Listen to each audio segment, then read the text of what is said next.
We are so fortunate to have a very exciting guest today. We're joined by Skillet frontman John Cooper, celebrating the release of their brand new album, Dominion, which was just released.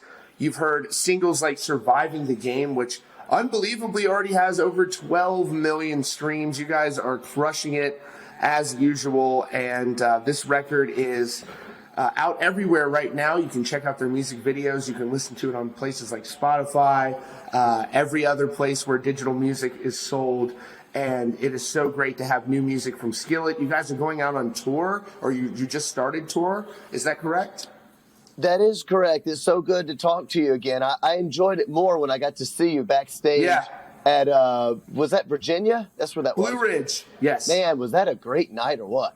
It was so much fun, and they did such a great job with that festival. There was a little issue with some traffic that they had, but it's coming back this year, and anytime we can get together and have live music, it is so great. And the weather was perfect all weekend. The shows were outstanding, and I just can't wait to get back to Blue Ridge and get to any shows that I can go to right now. I do not take them for granted. And it's just been so awesome. You guys are, is this the Winter Jam tour that you guys are on? Yeah, we just started. It's called Winter Jam. We did tour, so I saw you at Blue Ridge, which was absolutely awesome. Got to see a bunch of our friends there. And then we toured after that. We did our own club, headline run. We went out. Yes, I came to that. Yeah, so we came, that's right, Adelita's Way. And man, it was such a great time. And then we had Christmas off. Now we're on tour. Now the new record is back, and I think, I'm telling you, 2022, the post-pandemic rock album is the new Skillet record. Everybody go check out the new record, Dominion. It's going to make you feel like taking on 22. We're turning a new page, and we're ready to take over the world in 22, man. Yes, 100%. And, obviously you're not someone who shies away from controversy. This album very much sort of doubles down on, a lot of sort of, as it says here in the bio, Dominion is about celebration of freedom, a liberation from fear, to be who we want to be, say what we want to say, believe what we want to believe, etc., which is essentially you're encouraging people to think for themselves, which, is that correct? Not so much listen to, you turn the news off sometimes and go live your life. You've been characterized by some people, we talked a lot about COVID and stuff like this. You've been characterized essentially as an anti-vaxxer. And I don't think that, if I understand this correctly, you are sort of anti-government lockdowns. You're not telling people not to get the vaccine. Is that correct? Absolutely 100% correct. Right. I've never said not to get the vaccine. I don't think I've ever even discouraged it in any way. I've always said, hey, that's up to you. You do what you feel is right for you, what's right for your family. I don't like how they changed the definition of anti-vax. Now, if you are against mandates, then they call you anti-vax. And it's a very kind of, it's not just that it's un-American. I think it's a very un-liberty. It's a very anti-liberty position. And so this album definitely is a very, I call it a positive rebellion. It's a positive rebellion. I'm not telling people how to live their lives. I'm saying, hey, take account of your life. Is this the person that you want to be?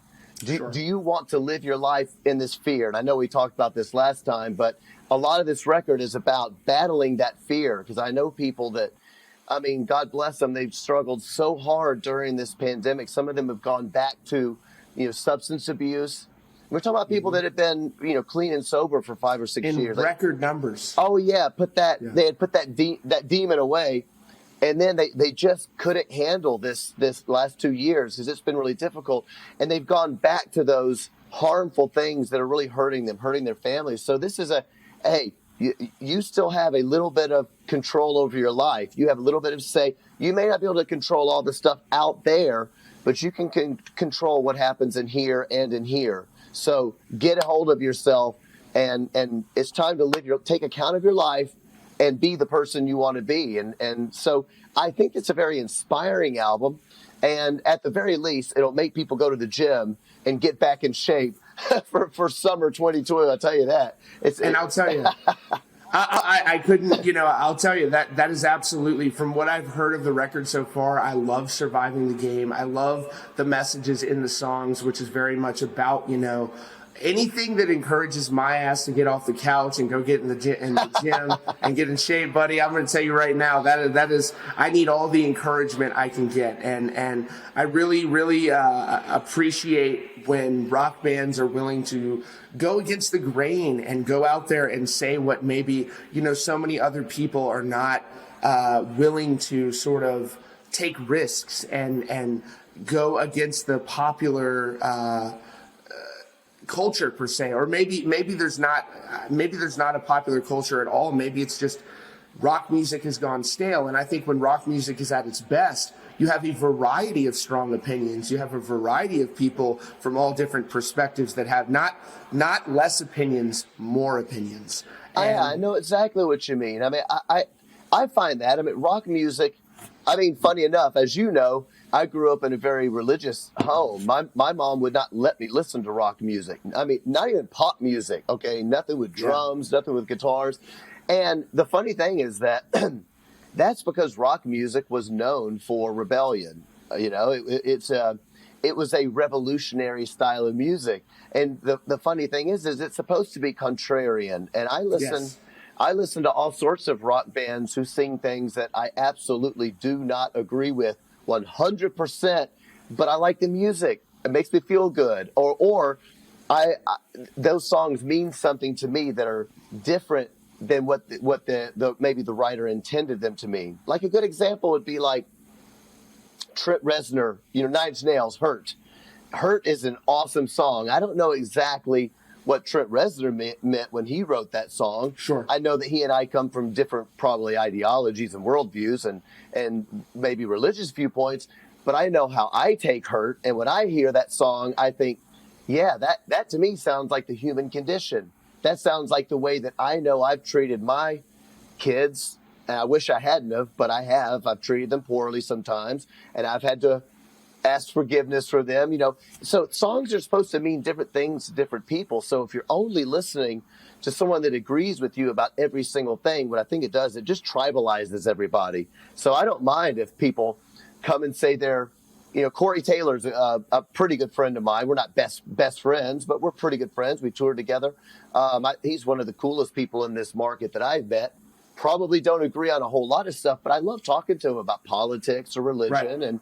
And I think that once you tribalize everything, what you end up getting is, as you said, is there a popular culture or is everyone just at war with one another? So say what you think and be willing to hear what somebody else has to say. And at the end of the day, have a coffee with them. Who cares, Right. That's the thing is that, it's like conversation. And I will say this, most people, at least in real life, when you talk to them, are that way. When it really comes down to it, when the rubber meets the road, when you sit down, 90+%, 95% of people are like, oh, I don't know if I agree with this or what you're saying, but I consider it, et cetera.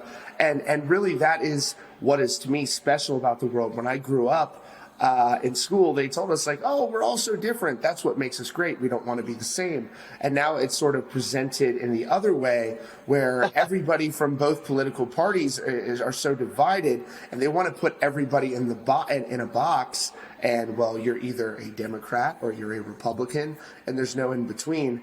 I hate both parties equally. I'm equal opportunity, when it comes to that. And it's like, I just refuse to look at anybody who has an opinion that's different than mine. And really sometimes I fight back against it. Like, I look at people who have different opinions than mine and it's just like, good.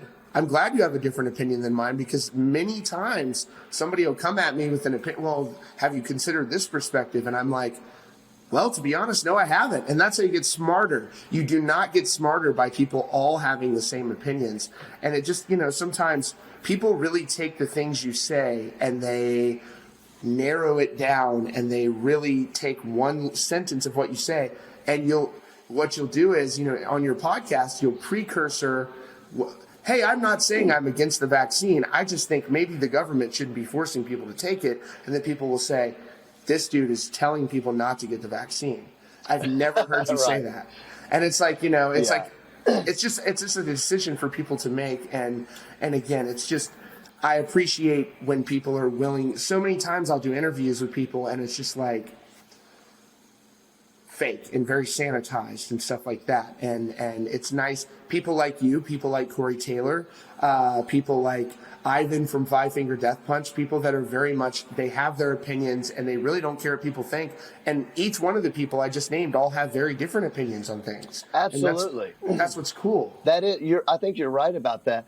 I agree with you. I think that the people that I've talked to one-on-one, we tour with all sorts of bands, and I've never had an argument, honestly. I mean, we've maybe disagreed, but there's always been hey, if we disagree, it's going to be fine. We're on tour together. We have fun together. Our families hang out together.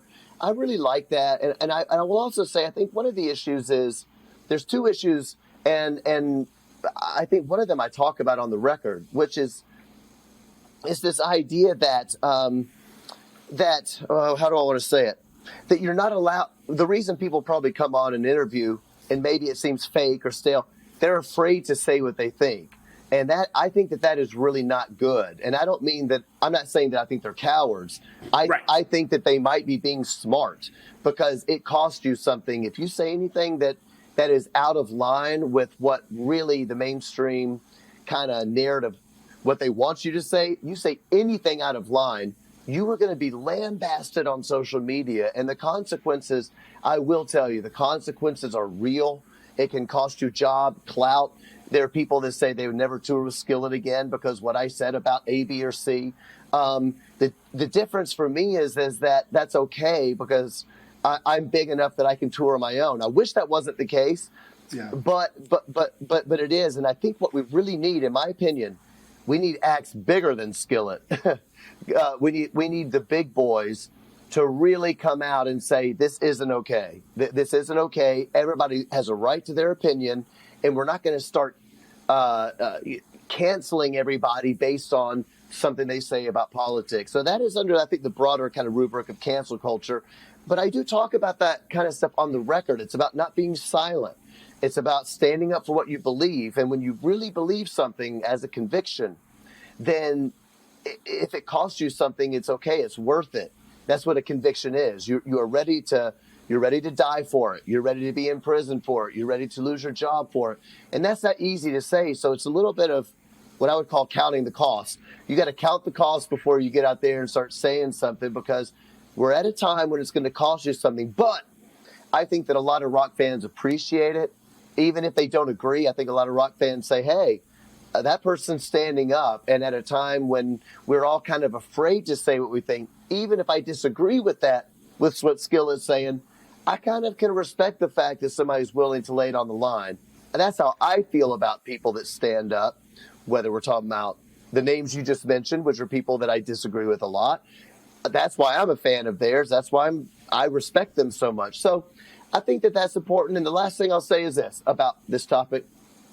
Some of this comes because we're also in a time, the 2020s are different than 2010 because politics has kind of become religion. I think I think that at the end of the day, everybody has a core belief. It might be some sort of like religious belief, or it might be something else that is your like the TV show Dexter. Yeah, I love that show. Yeah, Dexter. He has a code. His code is his kind of core belief system. The point is, everybody has a belief system, and when your biggest belief system is a political party, I think that's a bit dangerous. And that's not to say that politics is bad. I think that politics should flow from your core principles. I don't think a party should be your core principles. So now politics has become religion. Politics has become life. And all of a sudden, it's like a crusade. You're out to kill the other party. And I do think that that's going to lead to a lot of destruction in America. So that's why I'm so pro-liberty. I'm pro your right to say what you want to say. And even if I hate it, I'm down with you saying it. Yes. 1,000%. That's what I'm saying. I like strong opinions. I like people who are willing to go against the conventional grain or go along with it, whatever people's opinions are. I'm happy to have people saying it. You mentioned, sort of some of the big boys coming out and speaking and things. One of the interesting things is you were kind of starting to see that. I will say, I don't know if you've seen some recent comments by the singer of Shinedown, Brent Smith, in previewing their album.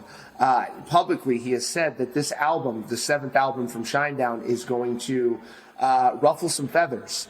And so they are kind of teasing that this record is going to be essentially going in a different direction for them. And from the rumblings that I've heard, this album is very much going to be them really going for it and putting their opinions out there and things as well. So maybe we can get a Shinedown and Skillet tour somewhere down the road. That would be awesome. I love Shinedown. So yes, please. Brent is a friend. Zach, I know Zach a little bit better than I know Brent. Zach's the man. Zach's awesome. I love Shinedown, and I will say some of the best we've ever been treated on tour. And I think I may have said that on one of our interviews before. Yeah. And I love the band, and they have a very when I think of Shinedown, I just think of like positivity. I don't know if that's the right word. Very positive.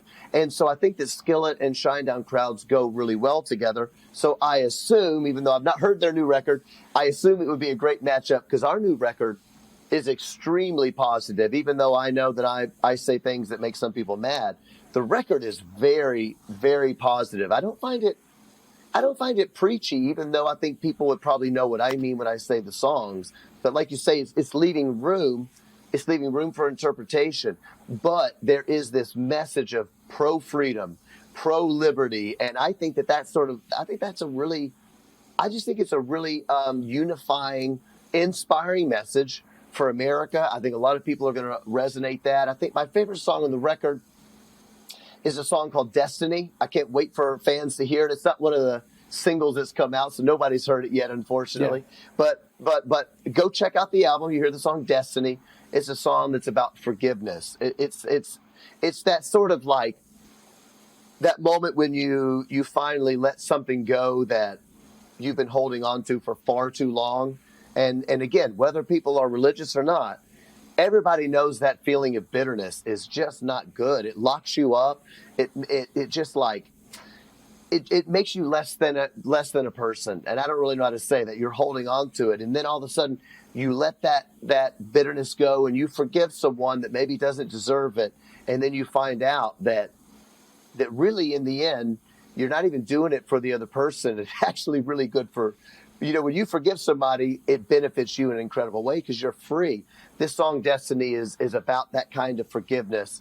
And, of course, people that know me will know that a lot of what I'm talking about is a spiritual thing. It is I will forgive you even though you don't deserve it because Jesus forgave me even though I didn't deserve it. So people that know me will make that sort of spiritual connection. But even just in a relationship way, man, let that stuff go. So I hope people hear that, and I hope it gives them hope to maybe heal a friendship, heal a relationship with your kids, your parents, your wife, whatever, I love that. I really do. And I love the positivity that you all share. And it's just talking about the religious aspect, that's something that's always, very important to you personally. And you mentioned early on, because I'm not as, I don't know if I would describe myself as a religious person. I'm interested in it. I lost my father late last year. I would love to see him again one day, things like that. And I am spiritual and everything. And I'm interested in it. But in the past, it was like, I think it's fair to say there's a lot of hypocrisy in Christianity with some people. And so how did you, growing up with your mom sort of being like all or nothing, sort of maybe with religious beliefs, how did that not make you so frustrated that you walked away from it like maybe so many people do? Like she may have been right about a lot of stuff, but she wasn't necessarily right about everything, like no music whatsoever. Like how did that not, it's sort of a loaded question, I apologize for that, but how did that not frustrate you enough to walk away from that? I know exactly what you mean. Well, I will say this. I will be the first to amen something you just said, which is that there is a ton of hypocrisy in Christianity, in the church. There just is, and I find it personally, disgusting. So I will amen you with that, and I will not put up any arguments in any sort of way. I appreciate that. Let me say this. I don't want to get into a deep Bible lesson, so I'm not going to preach at anybody. I'm going to tell something that I believe, okay? Take it or leave it, everybody. I think what I love about Christianity is one of the things. It gives you a framework for everything that happens in life. It is the difference between this. It's the difference between saying that my life, John Cooper's life, the reason that I exist is for me to be happy and to feel good and to get the things I want and to be my most authentic self. That is one way to look at life. The Christian viewpoint is this. The reason that I exist is actually not about me and the things that I want. The reason that I exist is, as the creature, is to give glory to the Creator. And so whatever he wants for my life is fine. Whatever he wants for my life is right. And it gives you a framework of understanding relationships with parents, with wives, husbands, with kids, with friends, with business. There's no sphere of life that comes outside of the lordship of Jesus Christ. That's the idea of Christianity that I just find so peaceful, because then everything makes sense. And whatever happens, if I get COVID, if my wife gets COVID or cancer or whatever happens, I know it's within a framework of my life is here to glorify the one who created me. So I don't deserve to be selfish, and I don't deserve to treat you, whoever human being watching this program right now, I don't deserve to treat you as a lesser person than me, because we are both the same. We've been created in the image of God, and that is a beautiful picture. Part of that means that I look at my mom, who loved me and did her very best to raise me, and I say, she's just like me. She had good intentions, and she had a lot of great stuff, and I think she missed it on some stuff. And I miss it on some stuff. And my wife misses it on some stuff. And so then you begin to give grace to one another to say, I think that they're wrong about that, but hey, I'm not God, and I know I do a bunch of stuff wrong. So for me, Christianity wasn't about it wasn't about all the hypocrisy, even though the hypocrisy is real, and I find it personally disgusting. When you see these preachers that are making millions of dollars and begging for money, that doesn't seem like Christianity to me. When you see these preachers that are talking about you get your life right, but they're all having affairs and hiring prostitutes, those people make me want to punch them in the balls, And so that stuff is disgusting, but it teaches you to have grace for other people, because other people are just as messed up as I am, So again, not to keep pressing my album over and over and over, but that is a part of that message of this song, Destiny. It's this good news of forgiveness. And that's a very positive thing. Even if people are like, I'm not into the Jesus stuff, you don't have to be into Jesus stuff. It's still a positive message that I think will make your life better, in my opinion. It'll make you happier and more peaceful. Well, John, it has been such a pleasure talking to you once again. You're always so generous with your time, and I am so grateful for you. The new record, Dominion, is out today. How exciting to have you here on the show to discuss it. It's produced by Kevin Churko, who is a legendary producer working with bands like Ozzy, Papa Roach, Disturbed, Five Finger, so many other, more than you can count. And the album sounds great. I highly recommend it to those of you who are watching right now. And how many albums have you sold now? 12, 13, 14 million. I think it's pushing 13 million. I can't. Yeah, but who's counting? I cannot believe it. I count them all individually myself. I'm like, how many? What are the stats? Get them to me now. Print out. Man, I had a great time talking with you, and I do want to say, bottom of my heart, I absolutely mean it. Thanks for having me on so many times and being supportive, always being willing to hear what I have to say without a judgmental ear. Yeah. And being willing to share opinions. It's